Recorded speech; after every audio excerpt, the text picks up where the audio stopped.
Hi ladies, இன்னைக்கு Amazon useful fines பார்க்கலாமா?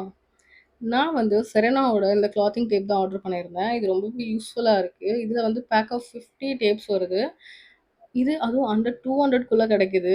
So இத வந்து எப்படி யூஸ் பண்றதுன்னு நான் சொல்றேன். இந்த மாரி ஒரு சைடு அந்த ஒயிட் கலர் ஸ்டிக்கர வந்து பீல் பண்ணிட்டு, ஸ்கின்ல இந்த மாரி ஸ்டிக் பண்ணிடுங்க. அண்ட் அனதர் சைடு இருக்கக்கூடிய அந்த ஒயிட் கலர் ஸ்டிக்கரையும் பீல் பண்ணிடுங்க. ஸோ உங்களுக்கு டபுள் சைடட் டேப் மாரி கிடைச்சிரும். ஸோ நீங்க வந்து கிளாத் அதில ஸ்டிக் பண்ணிட்டீங்க அப்படின்னா, உங்களுக்கு low neck kurtis and T shirts எதுவுமே போட முடியல, ரொம்ப வியர்டா தெரியுது அப்படின்னா, நீங்க இந்த மாரி டேப் வாங்கி யூஸ் பண்ணீங்க அப்படின்னா, உங்களுக்கு அப்படியே அந்த டேப்ல அந்த ட்ரெஸ் வந்து ஸ்டிக் ஆயிடும். ஸோ உங்களுக்கு வந்து எங்கேயுமே மூவ் ஆகாது. ஸோ அப்படியே ஸ்டிப்பா இருக்கும். ஸோ நான் பார்த்தீங்கன்னா, இப்படி ஸ்டிக் பண்ணி காமிச்சிருக்கேன். அண்ட் டபுள் சைட்லயுமே நான் வந்து இந்த டேப்ப வந்து யூஸ் பண்ணியிருக்கேன். லெஃப்ட் அண்ட் ரைட் 2 சைடுமே. ஸோ உங்களுக்கு சாரீல பல்லு வந்து ஸ்லிப் ஆகாது. அதில வந்து ப்ளவுஸ்ல நீங்க வந்து பீல் பண்ணிட்டு ஸ்டிக் பண்ணிட்டீங்கன்னா, எங்கேயுமே மூவ் ஆகாது. ரொம்ப யூஸ்ஃபுல்லான fines and skin friendly also.